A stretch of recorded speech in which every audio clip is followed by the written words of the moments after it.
Can I transfer Amazon gift card balance to someone else's bank account? Hello there. Welcome to today's video where we'll be addressing a common question. Can you transfer Amazon gift card balance to someone else's bank account? If you've ever wondered about this, you've come to the right place. So, let's dive in and find out. Understanding Amazon gift card balance. To begin with, let's understand what an Amazon gift card balance is. When you receive an Amazon gift card, it essentially functions as a preloaded amount of money that you can use to make purchases on Amazon.com. The balance associated with a gift card is specific to your Amazon account. Transferring Amazon gift card balance.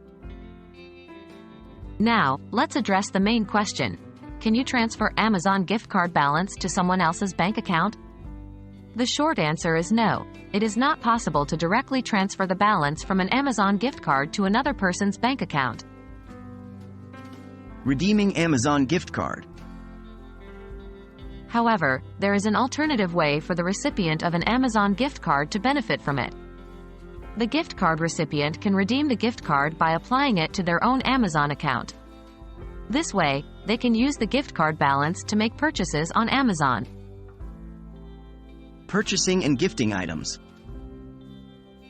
If you want to help someone else financially and wish to use your Amazon gift card balance to purchase items for them, that is possible. You can use your Amazon account to buy items and have them shipped to the intended recipient's address. This allows you to use your gift card balance for their benefit. In conclusion, while you cannot directly transfer the balance from an Amazon gift card to someone else's bank account, there are alternative ways to make use of the gift card. The recipient can redeem it on their own Amazon account, or you can purchase items for them using your gift card balance. I hope this video has provided you with the information you were seeking. If you have any further questions, feel free to leave them in the comments below. Thanks for watching, and have a great day.